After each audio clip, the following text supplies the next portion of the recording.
Hello, hello mga kalongger. Magandang hapon po mga kalongger. So halos kararating lang natin. Yan, kasama natin si paring Albert. Yan, tumingin po kami ng sasakyan. Kaya lang nabasyo mga kalongger. So papaliparin natin yung mga warriors natin dahil mamaya po basketing second lap fun race sa Pare Club mga kalongger. So paliliparin na natin yung mga warriors natin.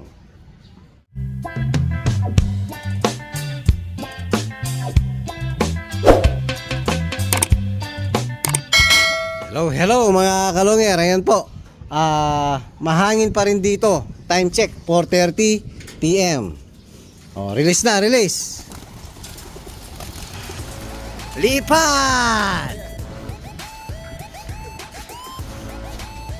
Sobrang lakas ng hangin ngayon, kasalukuyan mga kalongger. O yan, sigurado lalayo agad yung mga warriors natin, no? O, pataas na. Pag malakas po ang hangin rito, medyo hindi nila nakokontrol ang pag-ikot ng mga ibon natin rito. Kaya minsan, meron pong sumasabit, ayan, sa kable dyan, no? O kaya di naman sa mga poste natin, poste ng ilaw. Yan, madalas pag maraming pinapalipad natin mga kalongger, nadadali po ng mga kable poste natin. O yan mga kalongger, hintayin natin kung makakailan minuto yung mga warriors natin. Hello, hello mga kalongger, yan, kapapasok lang ng mga warriors natin. So naka 30 minutes po sila. Okay na yun mga kalongger. So isusunod natin palalabasin. Siyempre, walang iba yung sa gitna mga kalongger. O, mag-ready na kayo. O, labas, labas, labas. Labas. Labas, labas. Labas, labas, labas lahat. Yun.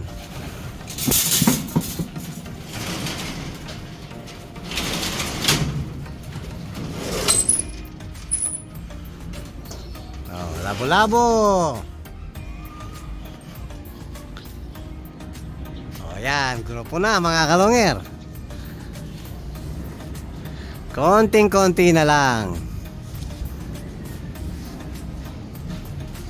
Oh, huwag kayong hihiwalay ha.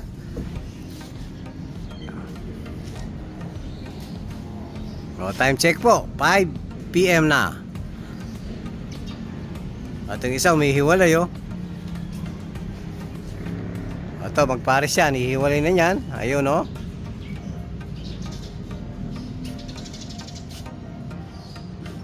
Okay, hihintayin natin mga kalongger kung makakailan minutes yung sa gitna. Hello, hello mga kalongger. Ayan po, magpapainom tayo ng Lumbaron at saka Victory. So second lap po, fun race ng tatlo natin sa Pare Club. So Lumbaron pa lang dahil malapit pa lang mga kalongger. Pag last 2 training na po o 1 week before ng derby, doon tayo nagpapainom ng prednison. Doon natin uumpisahan yung prednison Lumbaron alternate na mga kalongger. So laging nauuna yung Lumbaron pag 100 km na po mga kalongger. So nag-uumpisa na tayong magpainom ng Lumbaron at saka Victory mga kalongger. So papainumin na natin yung mga warriors natin. Hello, hello mga kalongger. Yan po, papainumin na natin ng Lumbaron at saka Victory Pills. So mauna natin papainumin si Red Check. So rinedy ko na po, kinulong ko na yung tatlo mga kalongger para po mabilisan.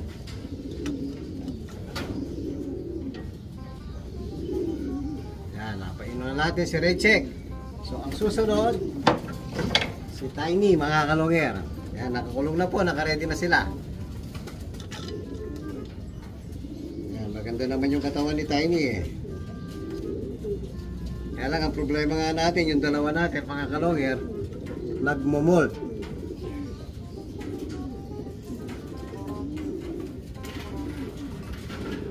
Agurin natin papasok sa butche. So ayan mga kalongger, susunod si Red Check, si Checkered Dagol pala, sorry. Ayan, napakalaking ibon mga kalongger oh.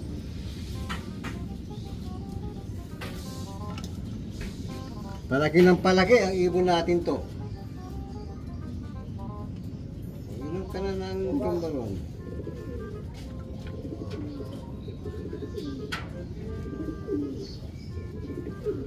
Ayan, tignan nyo po yung ano niya, oh. Molting talaga ibon natin. Ayan, tignan nyo mukha niya, oh. Oh. Tapos yung pakpak, bawas.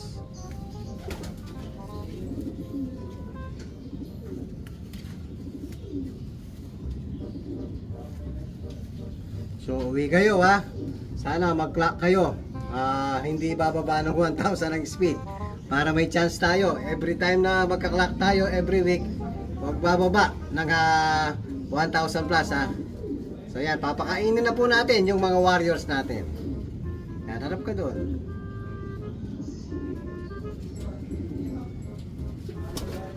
Kain na kain, wala pa rin pellets hanggang ngayon, out of stock pa rin yung binibili natin Power Max.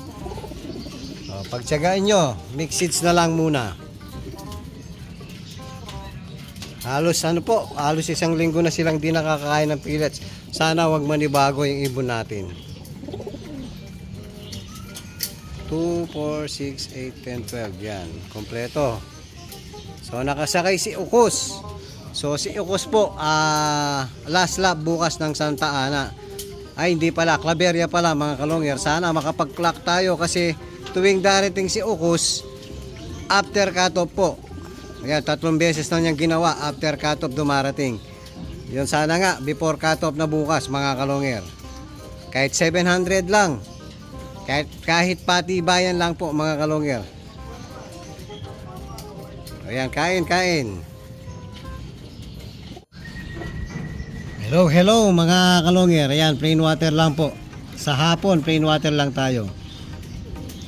Yan, sa mga nagtatanong mga kalongyer, kanina kasi, paghapon daw kung nagpapainom pa tayo ng molasses. Plain water lang po tayo mga kalongyer. Pag pinainom natin ng gabot, sabay, papakain na po natin para maipit yung pinainom natin gamot para hindi na malasahan. So, ganun po yung ginagawa ko. Diskarte lang po mga kalongyer. So kita-kits tayo mamaya sa basketing mga kalongyer. Hello mga kalongyer. So nandito po tayo ngayon sa ating breederan at istakan mga kalongyer. So i-update natin yung mga anak ni Best Kitten mga kalongyer. Mukhang kakaiba po ang anak niya ngayon mga kalongyer. So sisingsingan po natin ngayon yung anak ni Best Kitten. So eto po, papakita na natin mga kalongyer. Hello mga kalongyer. So eto po si Best Kitten, cross ng anak ng Javier Clacker natin, si Solo Javier. Yan, kasi po ang kulay niya parang slate opal. Ayan. So eto po yung mga anak niya mga kalongyer, oh. Light po yung pagbata kasi yung mga opal dito mga kalongyer. Parang light yung tuka. So kakaiba po yung kulay nila, hindi po sila ordinaryong checkered. Tingin ko lang mga kalongyer ha. So ito kasi wala naman lahing opal to si Best Kitten Best Kitten Drapa. Pero dominante kasi ang mga lahi ng opal na to mga kalongyer. Baka ako mag-opal tong dalawa, napakagandang linyada nito mga kalongyer. So sisingsingan na natin mga kalongyer. So kukunin ko muna at sisingsingan yung anak ni Best Kitten mga kalongyer. So bibigyan natin ng ito yung comb ring at saka perso ring natin. O yan mga kalongyer. So sisingsingin ko muna mga kalongyer.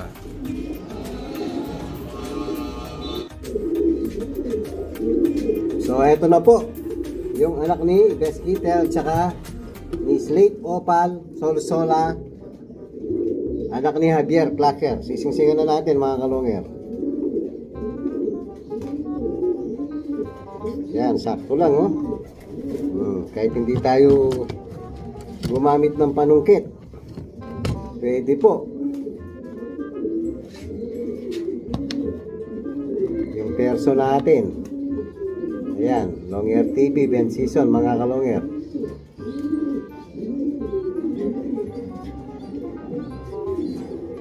Saktong-sakto yung edad. Tapos yung isa, mga kalongger, sisingsingan din natin.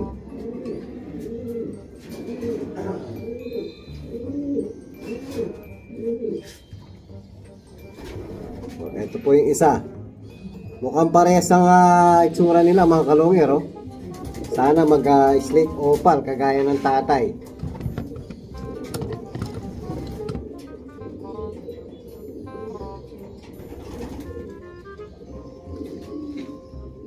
Ayan. Kahit hindi na natin gamitan ng panungkit, pwede naman. Sakto yung edad nila eh.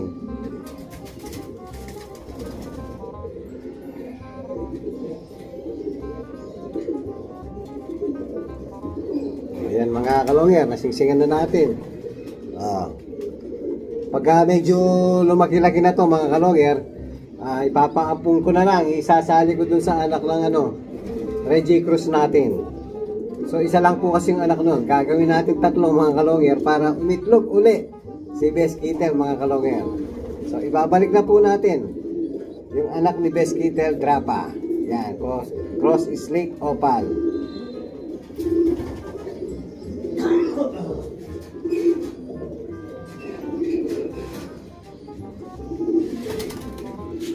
So bali ang karga po ng slate opal natin, bali Battenberg, Kuipers Japan, at saka cross pa ng Japan. Japan pa to mga kalongger. So napakaganda ng bloodline nito. Tapos na-cross sa Best Kittel Drapa natin mga kalongger. Yan, tapos update din natin yung anak ni Sibat. Yan. Bali pangatlong clutch na po yung nililimliman ni anak ni Sibat. So ang unang clutch, ito itong dalawang to mga kalongger, naka CFL po ang ring. So isang grisel, isang checkered. So ang second clutch mga kalongger, ito isang grisel ulit at saka isang checkered. Ayan, ito nakaperso sa atin at saka comb ring lang. Yung may nais mga kalongger, available to, itong dalawang to, yung second clutch. Yan, malakas na rin po, pangwalay na rin. Isang grisel at saka isang checkered. So ang tatay po, Kaufman po mga kalongger, tapos cross ng Japan Colson na si Sibat. Ayan, napakabilis ng ibon na yan mga kalongger. Kinarera ko yan si Sibat. So unang pinagpares ko last year to mga kalongger. Ito nga si Colson Japan na si Sibat, tapos si Kaufman. So unang anak nila mga kalongger, linaban natin sa South. Second overall champion po yung unang anak nila. Tapos lab champion ng Naga. Tapos third overall ng Fundrace 1, 8 overall ng Fundrace 2, 9 overall ng Fundrace 3. So yun yung unang naging anak ng Kaufman natin at saka si Sibat Colson Japan. So kasalukuyan mga kalongger, pangatlong clutch na po ang nililimliman ni Colson Japan mga kalongger. Ayan, hindi ko pa rin nawala yung naunang dalawang clutch. So ito, pwede po, available itong isang grisel at saka isang checkered. Kaufman Cross Colson Japan. Yan, subok na subok ang lahi. Matutulin mga kalongger. Long distance speed. Ang lahi ng mga yan mga kalongger. Ayan po mga kalongger, magbabasket na po tayo. Pupunta na po tayo sa basketing. Ibabasket natin yung 3 natin na nakasali sa fundraise. So tara let's mga kalongger. Hello mga kalongger. Yan, magbabasket na po tayo. Kumukulo pa ni mama na yun. Oh, kamukha niya. Pero yung haba ng pakpak sa tatay, no? Haba ng pakpak, oh. Kasi si mama niya. Malaki yung mami niyan, eh. Sana wag makatop. Malapit na naman yung fundraise.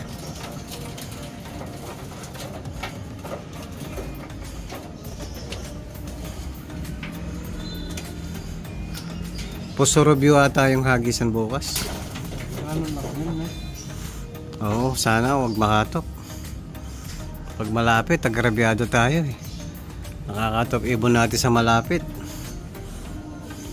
Tapos si Tiny. Si Tiny ando sa may sulok. Ayan si Tiny T. Ayan, ayan. Ayun. Tiny Bubbles. Ito bumilis, baligtad ka yan eh. Lumaki na to. Dati puro 800 ang speed yan eh. Eh yung first lap sa fundrace 1111, ganda ng speed. Ito? Oo. Tapos nauna pala si Checkered, yung malaki 1132. Ayan po mga kalongyer. Tara let's po mga kalongyer. Hello mga kalongyer. Ayan, dito na po tayo sa basketing. So unang may sticker si Red Check. Chocolate brown. Si Java Hawk Red Check.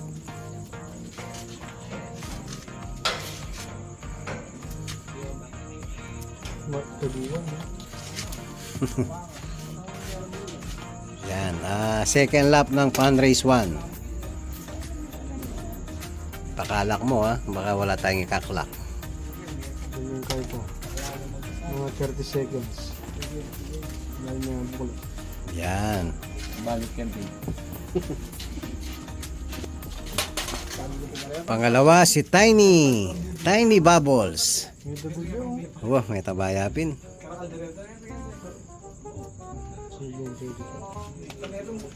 Si Tiny Bubbles. Lakad nyo lahat Poso Rubio o Season Pangasinan, no? Either kahit alin doon. Wala, si Checker Dagul. Dagul, oh. Parang yung nag-i-sticker. First bird namin yan, si Dagul. Umaasenso na, bumibilis na.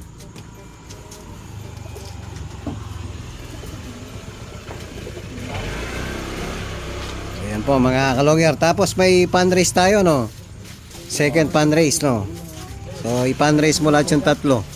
Tatlo na lang. Sasali na natin lahat. Ayan mga kalongyer. Maraming salamat kay Jay Tepogi.